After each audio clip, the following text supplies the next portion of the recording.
I snack a little bit. Act 5, Scene 1.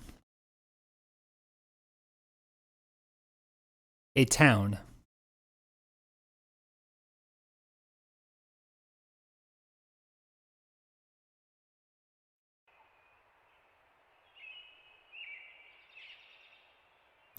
So in the last interlude, we heard about the town of nothing, or the people of nothing. Un pueblo de nada.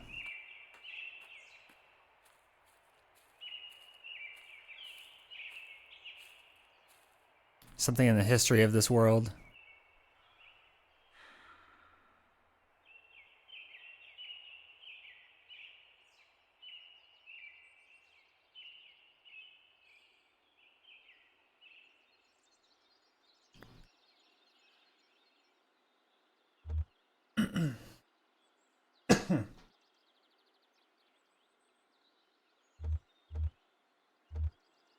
Oh yeah, and at the end of the last act, we were coming up out of the Echo River, up a big old staircase, and they had to carry all the stuff that was in the truck up to the surface. So now I guess we're at the surface. Shannon. That's everything, right? I don't know why this is glitching out so bad. I don't know if that's intended or not.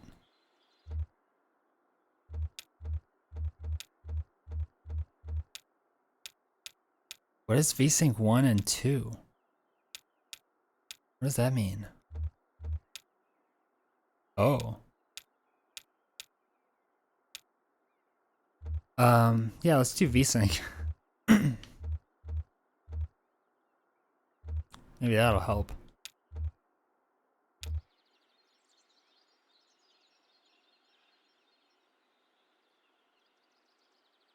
It's helping a little bit.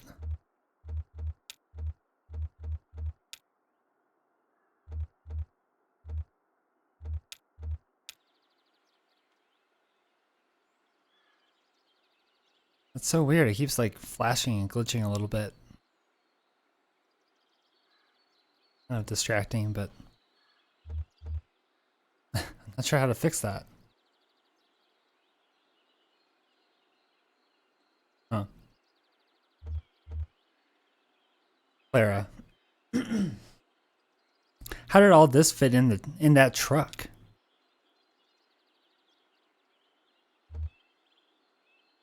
Shannon. It's bigger on the inside.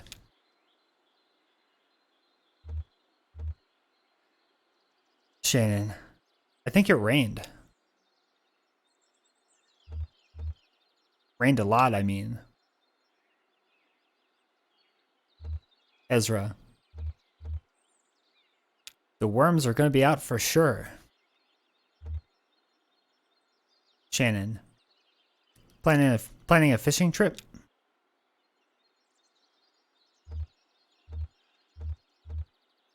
Ezra. No, that's a waste of good worms.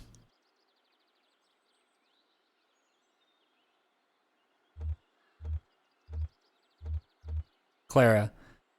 So where is 5 Dogwood Drive?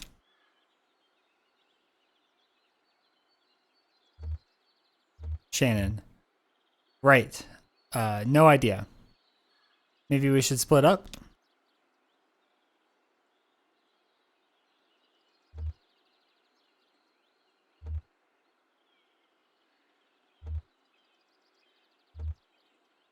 Clara.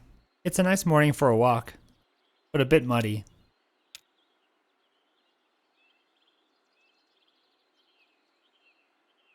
I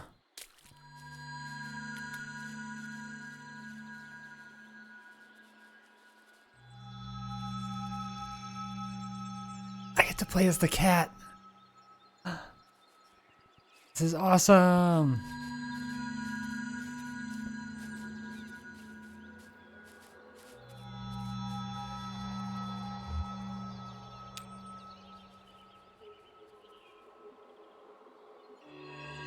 Junebug and Johnny strained to hear the noises coming from the well.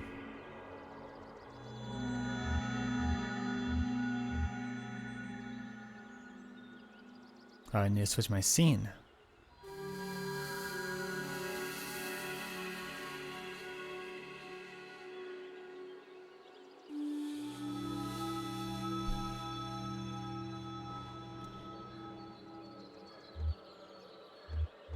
Johnny. There's that weird, sleepy singing again.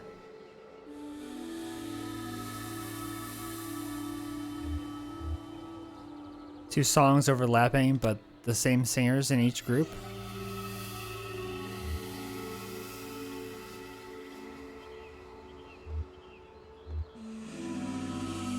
Johnny shades his eyes with his hand.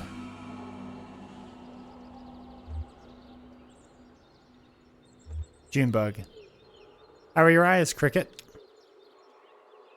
Johnny. I just need to swap lenses, and they'll be fine. You? Junebug. I'm okay for now.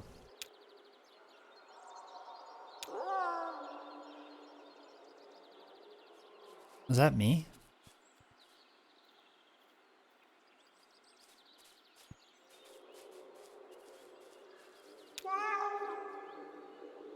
It is me. Aw.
So here's all the stuff that we brought up.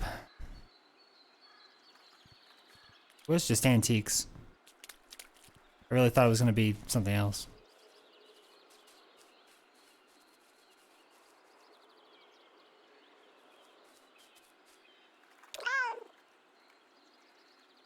Alert meow.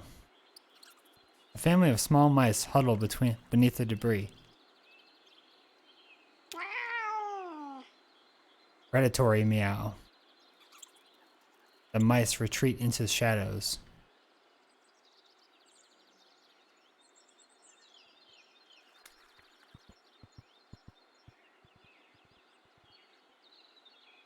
Whoa. What is going on over here? This is a person made of shadow. I mean, we're in a town, but it's a very... Yeah.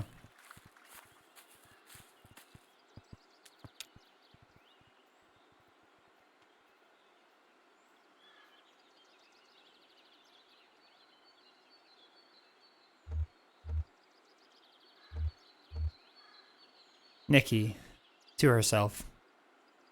They were beautiful animals. No, I should say...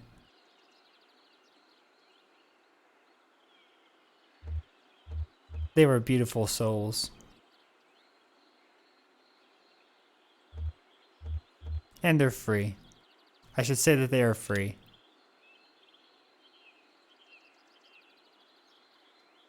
Only what do I mean by free?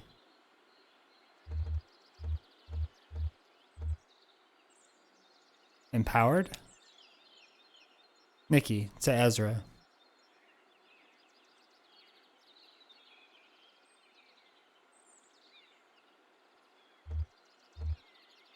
Oh, hello. Sorry, I'm just thinking out loud. I'm writing something, sort of a poem. Ezra. Who's it for?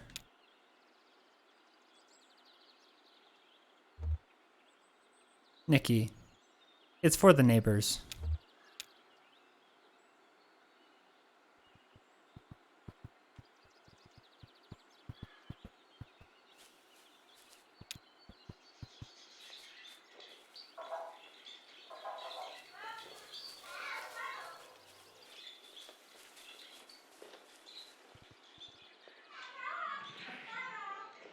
Jorge scanned the shelf.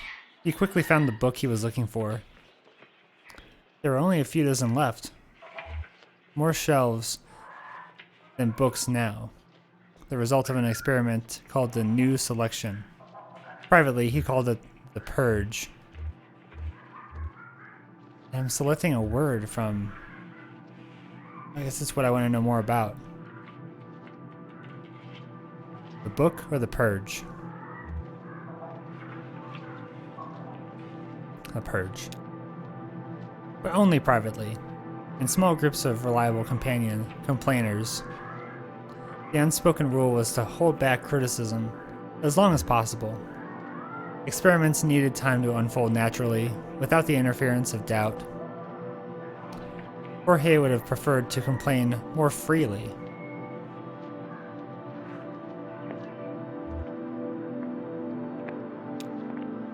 Even though the scheduled feedback circle sessions had been losing their teeth lately, he thought, a trend that coincided with Fraser's increasingly central role in the community. Fraser proposed and executed experiments just like any other community member, but his experiments had the scorched earth quality. They were all destructive. He moved from one area of community life to the next, in search of excess to cut back. Lately, he turned his scythe to the library. The New Selection meant decimating their store of books according to Fraser's own inscrutable criteria. Now, we are guaranteed something vital every time we take a book from the shelves.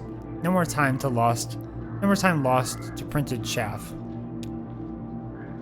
Fraser's colorless voice echoed in Jorge's mind. He felt like spitting. Instead, he tucked the book under his arm and set off for the woods.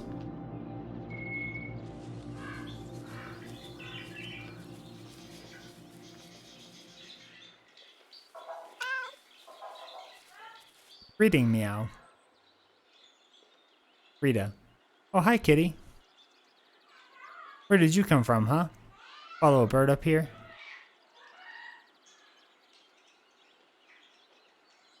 These folks, the ones who built this thing, they chase birds too.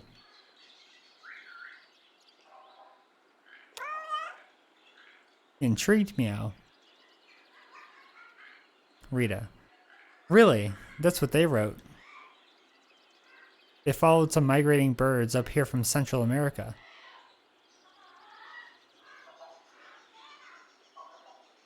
Somewhere up to Florida. And then here.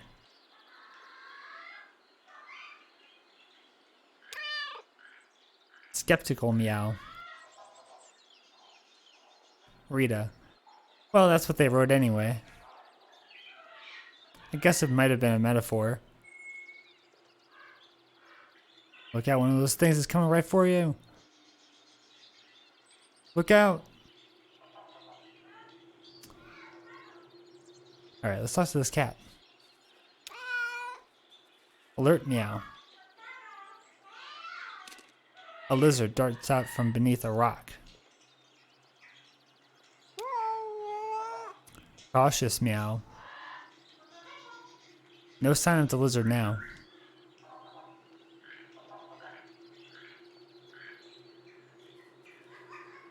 I can't talk to this other cat. I can walk through. Looks like a cat. Alright, let's head over here.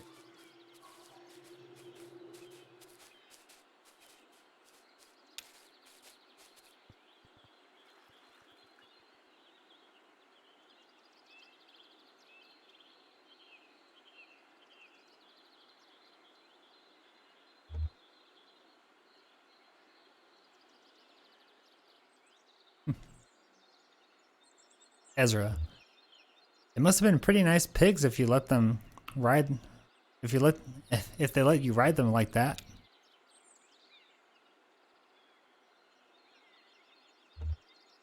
Flora. I made myself light as a feather, and they didn't even know I was there. Ezra. Then what happened?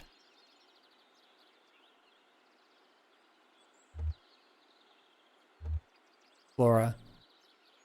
Later I had to cross the desert of broken glass. Flora. My shoes were ruined almost immediately. Ezra. Wow, did you cut your feet at all?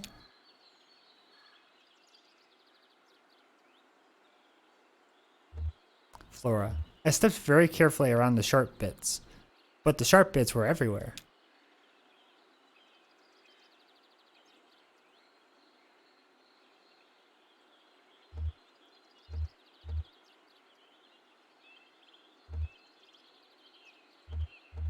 At first I could barely see anything, but then a bit of moonlight broke through the clouds.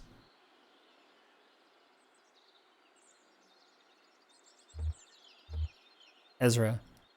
I spent a lot of time looking at the moon tonight, too.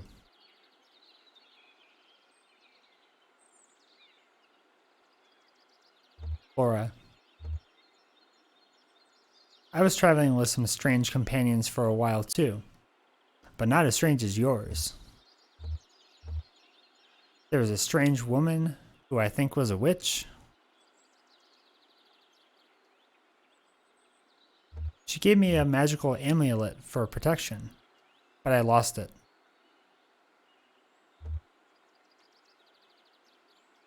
By far my most memorable companions were the Martians.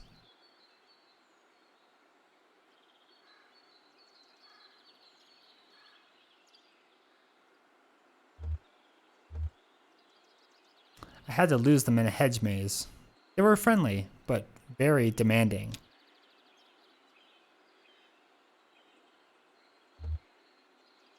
Ezra. I hung out with an old dog and some musicians.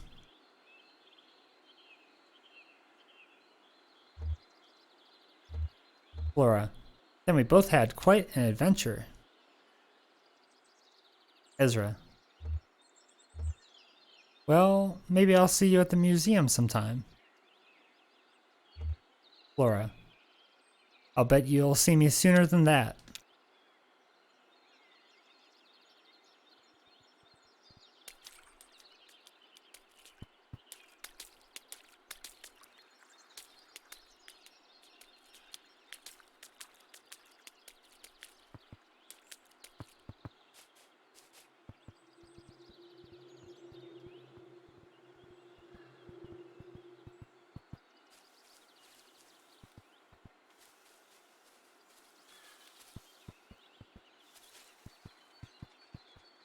Marianne. So not too sad.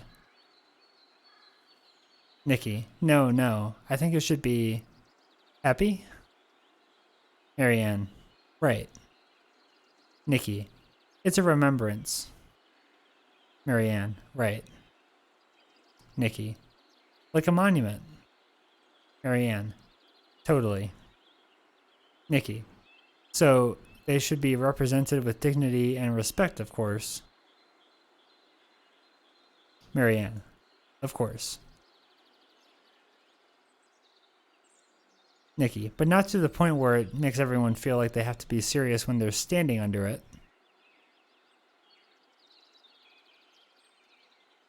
Nikki. Does that make sense? Marianne. No, yeah, definitely it does. I think I have an idea. Nikki. Great. Marianne. I'll just dig in. Nikki. Thanks, Marianne. Marianne. Happy to help.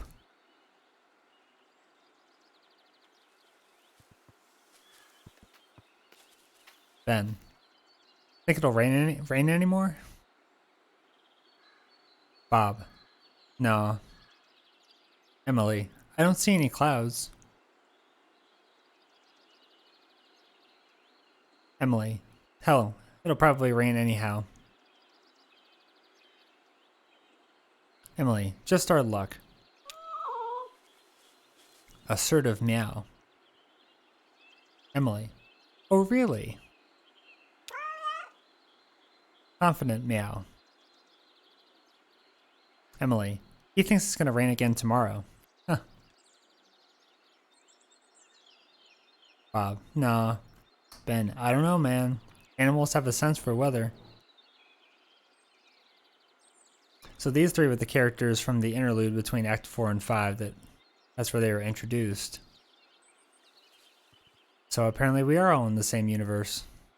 And these two, the Ben and Bob, were able to hear some of what the other characters were saying at some point.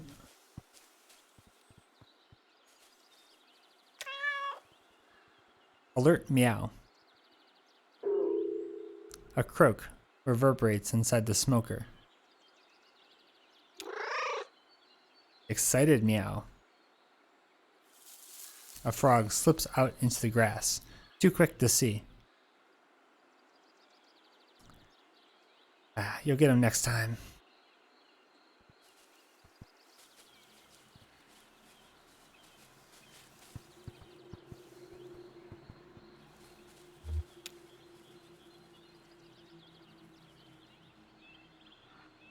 The seer reclined high in a tree, carving fine details into a small wooden pipe.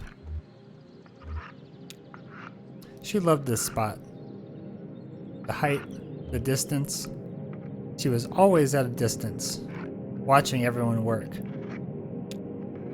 From this height, she could see the earth movers shaping the mounds under the draftsman's supervision. She could see him inspecting his plan, the drawing he'd made from her game, the map.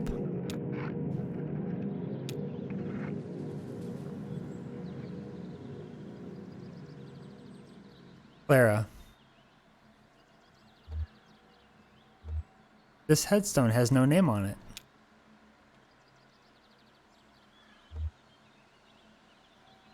Maybe it was his choice.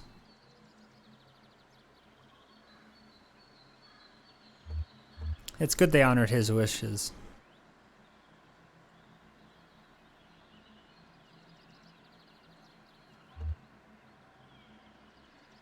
Still, a burial is not only for the dead.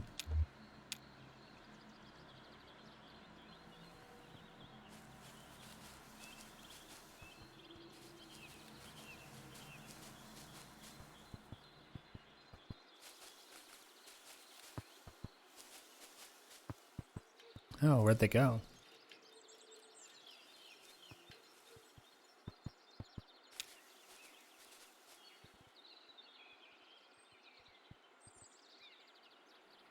Paints and chalk in the small bag. Diary in the large bag. Stuffed dog in the small bag. Circle or a photograph of Chris in the large bag. No, in the small bag? Sandra couldn't decide.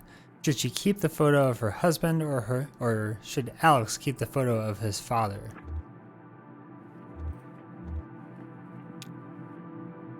Chris had been gone for 3 months. Everyone was saying he'd deserted the community. Deserted. Before Fraser, people just left. When had it become a referendum on loyalty? She set everything down, closed her eyes, massaged her temples, and wondered, not for the first time, how Fraser had consolidated so much invisible power so quickly. How had he done it? He had in fact done anything. Had he in fact done anything at all to claim this incredible lattice of influence?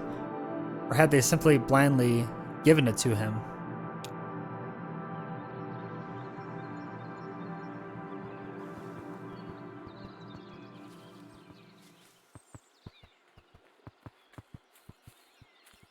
Ezra.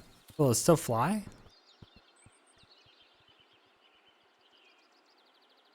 Clyde. Oh yes. She just got banged up a little in the storm. I'll have her up and running again by this afternoon, I'm sure.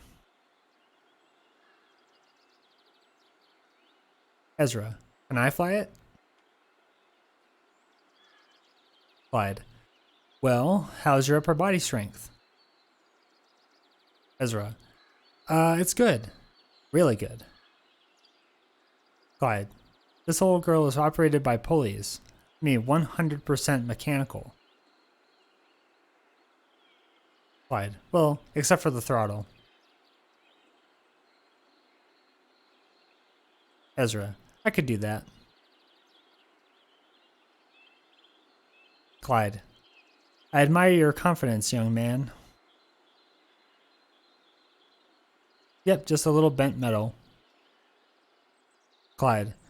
I'll have her skyworthy again in a matter of hours. Ezra. Wow. Clyde. I've been doing this a long time, kiddo.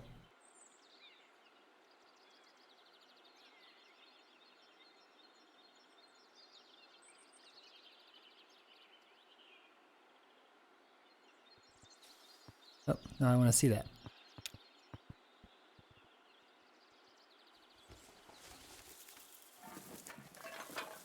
At first, they only observed the truck from a distance. It was an alien carcass, something that made more sense in death than in life. The company had dropped it off in the middle of the day, when everyone was at the plant. They let it sit overnight, alone and strange. Nikki thought it was ridiculous, but Ron approved. To Elmo, the truck was simply beautiful. The town didn't produce much garbage anyway, she said. Who would drive it? And where? The only road in town was the old airstrip. Everyone had to agree this was money and attention that would have been better spent addressing the town's drainage problems. Maybe finally get started on that damned messianic ditch. Still, they had a few things to dispose of. Broken flower pots, empty glass bottles, clothes that didn't fit anymore. They gradually fell into the habit of collecting waste and carrying it to the truck. Once a month, some shadows would come in from the night woods and haul the garbage away on a cart.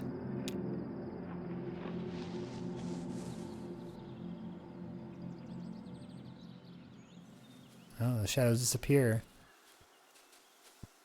Get too close to them. With the light, anyway.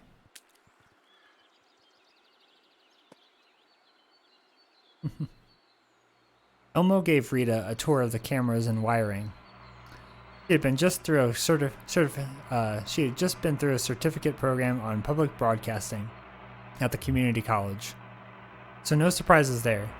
Nikki showed her the video databank. James demonstrated the Sandin image processor. And then Ron came barreling in with an urgent expression. The station had a great collection of videotapes made by local artists, along with a huge library of what looked more like home movies. There were tapes about local politics, the weather, video dream diaries. Rita was eager to start contributing her own work. Oh, and there's the crow. This is where the last interlude took place, right in this studio. And the crow there was operating the image processor. Or he was queuing up the tapes. Smart crow.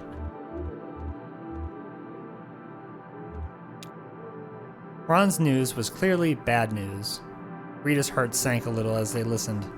She knew things were unraveling knew from experience what that looked like. But as she listened to Ron detail the power company's sudden withdrawal from town affairs, she heard other possibilities. She studied their faces and found concern, for sure, but also something like relief, hope, an awakening of play. Nikki looked like she might have been daydreaming. These were people, Rita decided, ready to step out of the company's shadow and build something of their own. Ron said the TV station would still be funded by court order. Could that be their anchor?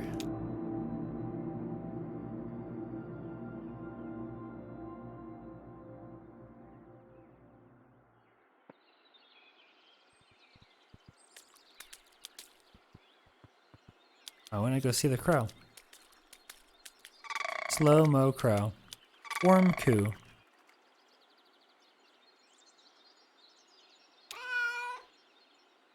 Greeting meow.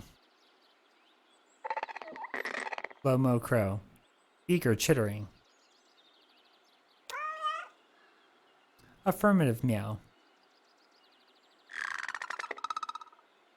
An agreeable caw. Friendly meow. A short coo. Negative meow. Chittering dismissively. Inquisitive meow. Confused coo. Doubtful meow. Soft chitters.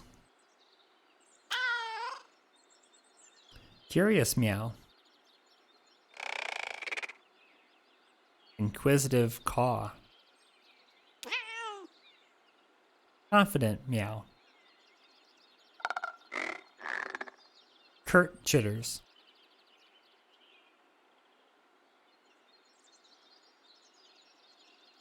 Thanks for the talk, Mo.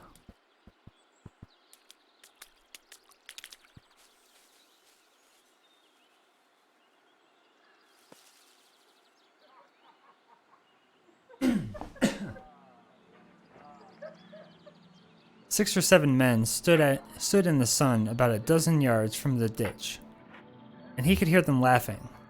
He tried not to hear them. Instead, he listened to the shovel punching through the dirt as he shaped the trench.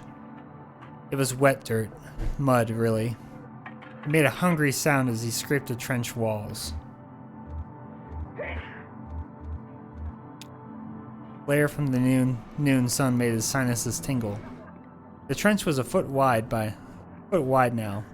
By the time he was done, he expected it to be about twice that, and run most of the way from the middle of town over to where it could drain off into the creek. The out-of-towner stuck his shovel into the dirt and squeezed the bridge of his nose. He sneezed, took a swig from his thermos. The laughter quieted into greedy chuckles, and he could... I missed it. Huh. Those people are gone. Okay, well I guess I did everything because the next story beat is right over there. This was fun though. I got to be the cat.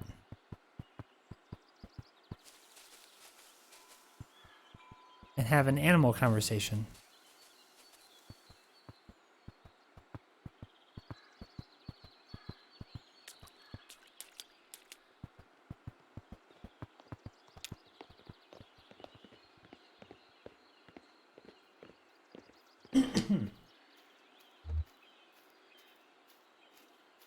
Shannon. Well, the mailbox says 5 Dogwood Drive.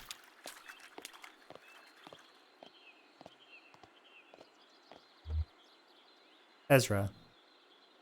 Is there any mail in there?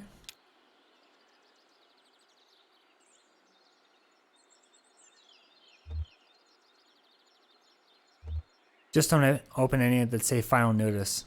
Those are a secret.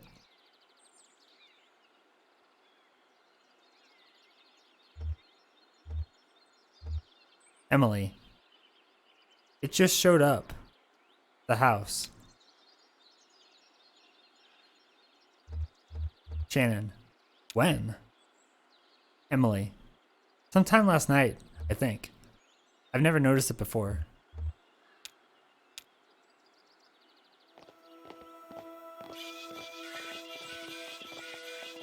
Okay then.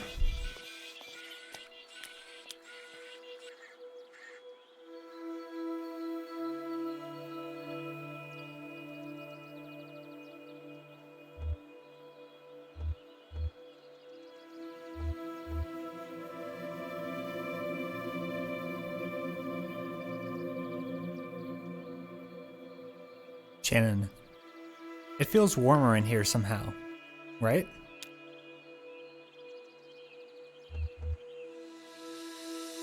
Clara. Strangely comfortable. Ezra. Nobody lives here?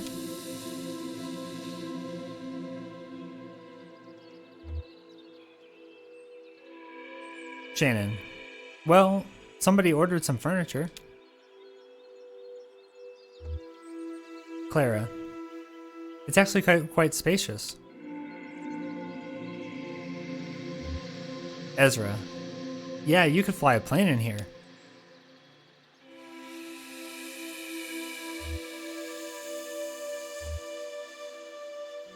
Clara. What this town needs is a kitchen.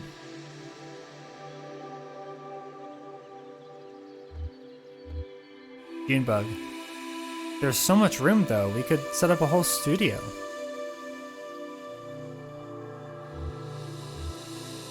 Ezra, a music studio. Cool.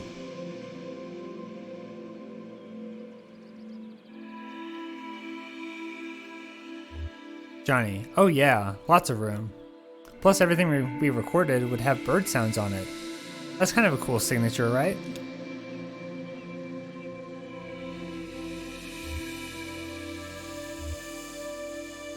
Shannon. I could set up a new workshop here.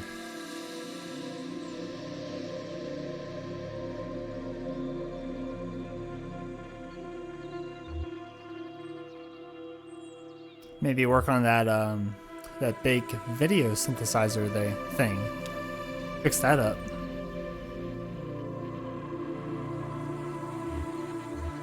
Clara. I'd really love to perform at a place like this. At sunset.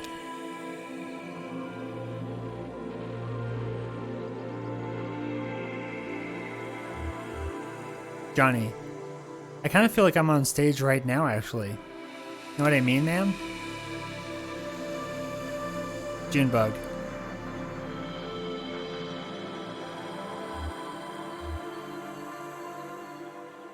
Weird acoustics. Like you get little echoes before the sounds themselves. I like it.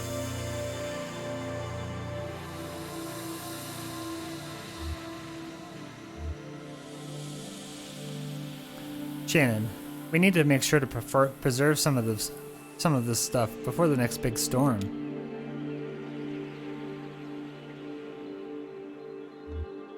Clara. So whoever lives here next will know who came before.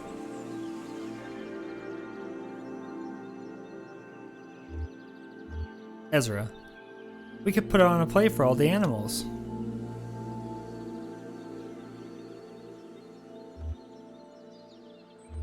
Johnny.